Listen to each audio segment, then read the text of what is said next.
Hindu Muslim ಅಂತೇಳಿ ಧರ್ಮದ ನಡುವೆ ಬೆಂಕಿ ಹಚ್ಚುವಂತ ಕೆಲಸ ಮಾಡಲಿಕ್ಕೆ ಹೋದರು. ಧರ್ಮ ಸಂರಕ್ಷಣಾ ಸಭೆ ಪತ್ರಕರ್ತನಾಗಿ, ಜವಾಬ್ದಾರಿಯುತವಾದಂತಹ ಪತ್ರಕರ್ತನಾಗಿ ಯಾವ ರೀತಿ ನಡ್ಕೊಳ್ಬೇಕಾಗಿತ್ತು ಅದನ್ನ ನಡ್ಕೊಳ್ಳದೆ ಒಬ್ಬ ಜವಾಬ್ದಾರಿಯುತವಾದಂತಹ ಪತ್ರಕರ್ತ ಕೇಸರಿ ಟವಲ್ ಹಾಕೊಂಡು ಧರ್ಮ ಸಂರಕ್ಷಣಾ ಸಭೆಗಳಲ್ಲಿ ಭಾಗವಹಿಸ್ತಾರೆ. ಸ್ನೇಹಿತರೆ, ಮತ್ತೊಮ್ಮೆ ಕಿರಿಕೀರ್ತಿಯವರು ವಿಡಿಯೋ ಮಾಡಿದ್ದಾರೆ. ಲೈವ್ ವಿಡಿಯೋದಲ್ಲಿ ಅವರು ಹೇಳಿದ್ದಾರೆ, ನಾನು ಸೋತಿದ್ದೀನಿ, ನಾನು ಮತ್ತೆ ಗೆಲ್ಲಬೇಕು, ನನಗೆ ಕೆಲಸ ಕೊಡಿ, ಏನಾದ್ರೂ ಪ್ರಮೋಷನ್ ಕೊಡಿ ಅಂತ ಕೇಳ್ಕೊಂಡಿದ್ದಾರೆ. ಒಬ್ಬ ಮನುಷ್ಯ ಸೋತಾಗ ಅವನು ಗೆಲ್ಲಬೇಕು ಅನ್ನೋ ಹಠ ಬರುತ್ತೆ. ಆ ಹಠ ಇವತ್ತು ಕಿರಿಕೀರ್ತಿಗೆ ಬಂದಿದೆ. ಯಾವತ್ತು ಚಿನ್ನಯ್ಯನ ವಿಚಾರದಲ್ಲಿ MD ಸಮೀರ್ ವಿಡಿಯೋ ಮಾಡಿ ಅಪ್ಲೋಡ್ ಮಾಡಿದ್ರು, ಇಡೀ ರಾಜ್ಯ ಅಲ್ಲ, ಇಡೀ ದೇಶ ಅಲ್ಲ, ಇಡೀ ಜಗತ್ತು ಈ ಕಡೆ ತಿರುಗು ನೋಡ್ತೋ, ಆಗ ಇದೇ ಕಿರಿಕೀರ್ತಿ ಸಮೀರನ ವಿರುದ್ಧ ವಿಡಿಯೋಗಳನ್ನ ಮಾಡ್ತಾ ಹೋದ್ರು. ಅಲ್ಲಿ ಬೆಳ್ತಂಗಡಿಗೆ ಹೋಗಿ ಸಭೆಗಳಲ್ಲಿ ಭಾಗವಹಿಸ್ತಾರೆ. ಫ್ರೀಡಂ ಪಾರ್ಕ್ ಅಲ್ಲಿ ಹೋಗಿ ಧರ್ಮ ಸಂರಕ್ಷಣಾ ಸಭೆಯಲ್ಲಿ ಮೀಡಿಯಾಗಳಿಗೆ ಹೇಳಿಕೆ ಕೊಡ್ತಾರೆ. ಆರ್ ಕನ್ನಡದಲ್ಲಿ ಕುತ್ಕೊಂಡು ಸಮೀರನ್ನ ಏನು ಬಾಯಿಗೆ ಬಂದಾಗೆ ಬೈಯುವಂತದ್ದು, ಹಿರಿಯ ನ್ಯಾಯವಾದಿ ಆಪತ್ ಬಾಂಧವರಾಗಿರುವಂತ ಬಾಲಣ್ಣವರಿಗೆ ಪ್ರಶ್ನೆ ಮಾಡುವಂತಹ ಕಿರಿಕೀರ್ತಿ, ಆರ್ ಕನ್ನಡವನ್ನ ಗುತ್ತಿಗೆ ತೆಗೆದುಕೊಂಡು ಬಿಟ್ಟಿದ್ದೀನಿ ಅನ್ನೋ ರೀತಿಯಲ್ಲಿ ಅಲ್ಲಿ ಏನು ಅರ್ಣಬ್ ಗೋಸ್ವಾಮಿ ಬಂದಾಗ ಅವ್ರ ಜೊತೆ ಫೋಟೋ ತೆಗೆಸ್ಕೊಂಡಿದ್ದೇನು, ಮಾತಾಡಿದ್ದೇನು, ಸೌಜನ್ಯ ಪ್ರಕರಣದಲ್ಲಿ ಇವರೇ ನ್ಯಾಯವಾದಿಗಳಾಗಿ ನಡ್ಕೊಂಡಿದ್ದ ರೀತಿ ಏನು, ಎಲ್ಲವನ್ನೂ ನಾವು ನೋಡಿದ್ದೇವೆ. ಜಜ್ಮೆಂಟ್ ಕಾಪಿಯನ್ನ ನಿಂತ್ಕೊಂಡು ವಿಶ್ಲೇಷಣೆ ಮಾಡಿದ್ದೇನು. ಇದೇ ಕಿರಿಕೀರ್ತಿ ಇವತ್ತು ಇಷ್ಟೆಲ್ಲ ಸಮಸ್ಯೆಗಳನ್ನ ಅನುಭವಿಸ್ತಾ ಇದ್ದಾರೆ ಅಂತಂದ್ರೆ ಕಿರಿಕೀರ್ತಿಯ ಬಗ್ಗೆ ಹೆಣ್ಣು ಮಕ್ಕಳು ಮಾಡಿದಂತಹ ವಿಡಿಯೋಗಳು, ಸೆಲ್ಫಿ ವಿಡಿಯೋಗಳು, ಎಷ್ಟು ವಿಡಿಯೋಗಳು ಹರಿದಾಡ್ತಿತ್ತು. ನನ್ನ ಹತ್ರ ಅಷ್ಟು ಫಾಲೋವರ್ಸ್ ಇದ್ದಾರೆ, ಎಷ್ಟು ಫಾಲೋವರ್ಸ್ ಇದ್ದಾರೆ, ನನಗೆ ಕೆಲಸ ಕೊಡಿ ಅಂತ ಹೇಳ್ತಿರಲ್ಲ. ಪ್ರತಿಯೊಬ್ಬ ಫಾಲೋವರ್ ಇವರನ್ನ ಒಪ್ಪೋ ತರ ಇರ್ಬೇಕು. ಅಟ್ಲೀಸ್ಟ್ 100ಕ್ಕೆ 95% ಜನನಾದ್ರೂ ಒಪ್ಪೋ ತರ ಇರ್ಬೇಕು. ಇವ್ರು ಮಾಡ್ತಾ ಇದ್ದಿದ್ದೇನು, ಟಿವಿ ವಿಕ್ರಮ ಅನ್ನೋ ರೀತಿ ಅದ ಮಹೇಶ್ ವಿಕ್ರಮ್ ಹೆಗಡೆ ಜೊತೆ ಸೇರ್ಕೊಂಡು ಅಲ್ಲಿ ಹಿಂದೂ ಮುಸ್ಲಿಂ ತರ ಏನೋ ಕ್ರಿಯೇಟ್ ಮಾಡ್ಕೊಂಡು ಅಲ್ಲಿ ಬೆಂಕಿ ಹಚ್ಚುವಂತ ಕೆಲಸ ಮಾಡ್ಬಿಟ್ಟು ಇವರೇ ಡ್ಯುಯಲ್ ಪಾರ್ಟ್ಗಳನ್ನ ಮಾಡ್ಕೊಂಡು ಏನೇನೆಲ್ಲ ಮಾಡಿದ್ರು. ತೀರಾ ಇತ್ತೀಚೆಗೆ ಮಹೇಶ್ ವಿಕ್ರಮ್ ಹೆಗಡೆ ಜೈಲಿಗೆ ಹೋಗಿ ಬಂದ ನಂತರ ಜೈಲಿನಲ್ಲಿರುವಂತಹ ಹಿಂದೂ ಹೋರಾಟಗಾರರನ್ನ ಬಿಡಿಸೋದಿಕ್ಕೆ ಒಂದು ಟೀಮ್ ಮಾಡ್ತಾ ಇದ್ದೀವಿ ಅಂತೇಳಿ ಕಿರಿಕೀರ್ತಿಯವರು ಸಹ ಅದರಲ್ಲಿ ಭಾಗಿಯಾಗುವಂತಹ ಎಲ್ಲಾ ಲಕ್ಷಣಗಳು ಕಾಣ್ತಿತ್ತು. ಯಾಕೆ ವಿಕ್ರಮ ಮಹೇಶ್ ವಿಕ್ರಮ್ ಹೆಗಡೆಯವರು ಕಿರಿಕೀರ್ತಿಗೆ ಸಪೋರ್ಟ್ ಮಾಡ್ತಾ ಇಲ್ವಾ? ಸಪೋರ್ಟ್ ಮಾಡ್ತಾ ಇಲ್ಲ. ಯಾಕೆ ಮಾಡ್ತಾ ಇಲ್ಲ?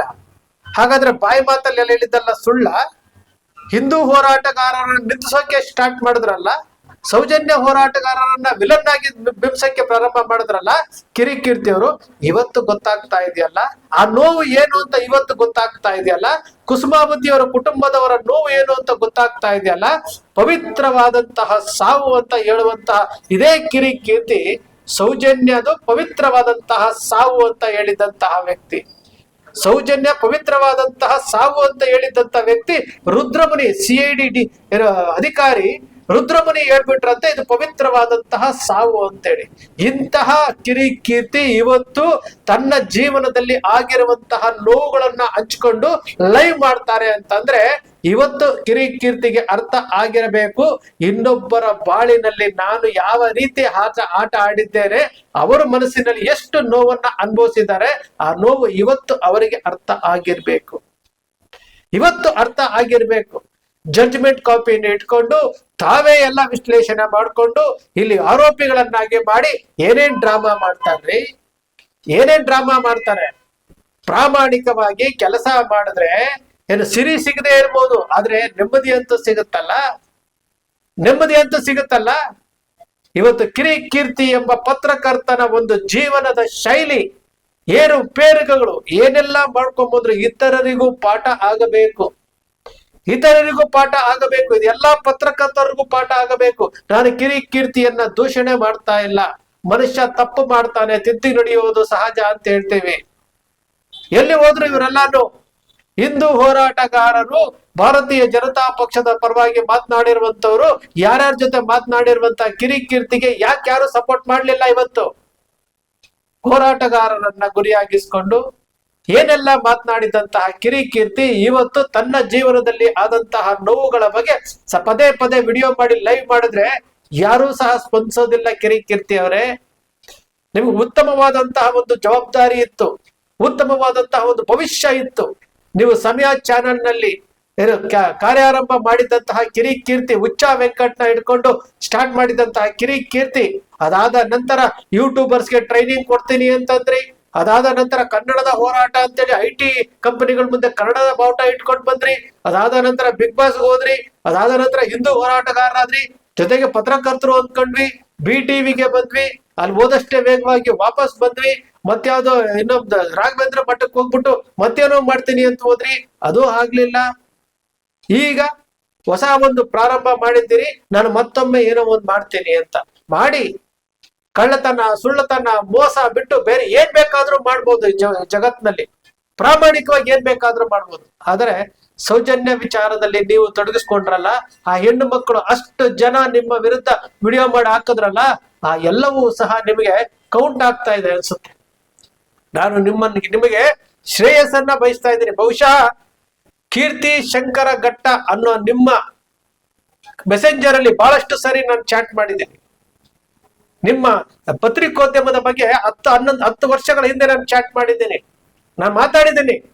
ಅಂತಹ ಒಬ್ಬ ಪತ್ರಕರ್ತ ಇವತ್ತು ಉತ್ತಮವಾದಂತಹ ಭವಿಷ್ಯವನ್ನ ರೂಪಿಸ್ಕೋಬೇಕಾದಂತಹ ಒಬ್ಬ ಪತ್ರಕರ್ತ ಇವತ್ತು ನನಗೆ ಸಮಸ್ಯೆ ಆಗಿದೆ, ನನಗೆ ಏನಾದ್ರೂ ಕೆಲಸ ಕೊಡಿ ಅಂತ ಕೇಳ್ತಾ ಇದ್ದೀರಿ ಅಂತಂದ್ರೆ ಅದು ನಿಮ್ಮ ಸ್ವಯಂಕೃತ ಅಪರಾಧ.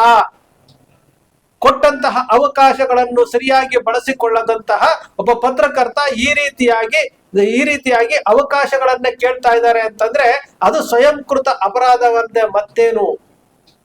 ಸ್ನೇಹಿತರೆ, ನಾವು ಯಾವತ್ತಿಗೂ ಸಹ ಒಂದು ವಿಚಾರವನ್ನ ಗಮನದಲ್ಲಿ ಇಟ್ಕೊಳ್ಬೇಕಾಗುತ್ತೆ. ನಾವು ಯಾವ ರೀತಿ ನಡ್ಕೊಳ್ತೀವೋ ಅದು ನಮಗೆ ಕೌಂಟ್ ಆಗುತ್ತೆ. ನಾವು ಶ್ರೀಮಂತರಾಗೋದು ಬೇಕಾಗಿಲ್ಲ, ನಾವು ದೊಡ್ಡ ಮಟ್ಟದಲ್ಲಿ ಏನೋ ಮಾಡ್ತೀನಿ ಅನ್ನೋದು ಬೇಕಾಗಿಲ್ಲ. ಆದರೆ ಒಂದಂತೂ ಸತ್ಯದ ದಾರಿನಲ್ಲಿ ನಾವು ನಡೆಯಬೇಕು.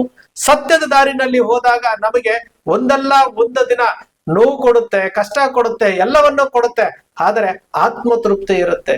ಕಿರಿಕೀರ್ತಿಯವರ ವಿಡಿಯೋ ನೋಡಿದಾಗ ನಾನು ಮೊನ್ನೆನೂ ಕಳೆದ ವಾರ ಒಂದು ವಿಡಿಯೋ ಮಾಡಿದ್ದೆ. ಯಾಕೆ ಅಂತಂದ್ರೆ ಒಬ್ಬ ಪತ್ರಕರ್ತ ಈ ರೀತಿ ದಾರಿ ತಪ್ಪಿರುವಂತದ್ದು, ಈ ರೀತಿ ಜೀವನದಲ್ಲಿ ನೋವುಗಳನ್ನ ಅನುಭವಿಸಿರುವಂತದ್ದನ್ನ ಕೇಳಿದಾಗ ನಮಗೂ ಬೇಜಾರಾಗುತ್ತೆ. ಈಗಲೂ ಸಹ ತನ್ನ ತಪ್ಪಿನ ಅರಿವಾಗಿ ಪಶ್ಚಾತ್ತಾಪ ಆಗಿ ಪ್ರಾಯಶ್ಚಿತ್ತ ಆಗಿ ಜೀವನವನ್ನ ಕಟ್ಕೊಳ್ತೀನಿ ಅಂತ ಬಂದಿದ್ದಾರಲ್ಲ, ನಿಜಕ್ಕೂ ಗ್ರೇಟ್. ಅವರಿಗೆ ಯಾರಾದ್ರೂ ಕೆಲಸ ಕೊಡಿ, ಕೆಲಸ ಮಾಡ್ತೀನಿ ಅಂತ ಬರ್ತಾ ಇದ್ದಾರಲ್ಲ, ಯಾರಾದ್ರೂ ಕೆಲಸ ಕೊಡಿ.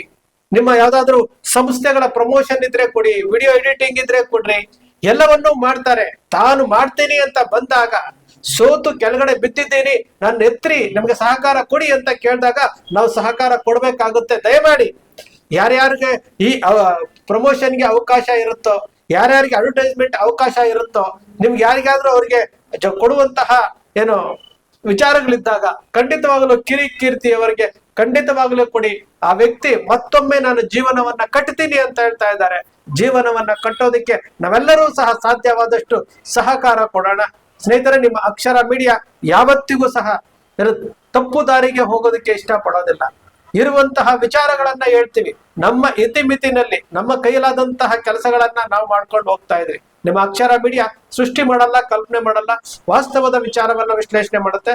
ನಿಮ್ಮ ಅಕ್ಷರ ಮೀಡಿಯಾದ ವಿಶ್ಲೇಷಣೆ ನಿಮ್ಗೆ ಇಷ್ಟ ಆಯ್ತು ಅಂದ್ರೆ ಸಬ್ಸ್ಕ್ರೈಬ್ ಆಗ್ಲಿಲ್ಲ ಅಂದ್ರೆ ಸಬ್ಸ್ಕ್ರೈಬ್ ಮಾಡ್ಕೊಳ್ಳಿ. ಪಕ್ಕದಲ್ಲಿ ಕಾಣುವಂತ ಬೆಲ್ ಐಕಾನ್ ಪ್ರೆಸ್ ಮಾಡಿ, ಶೇರ್ ಮಾಡಿ, ಪ್ರೋತ್ಸಾಹ ನೀಡಿ.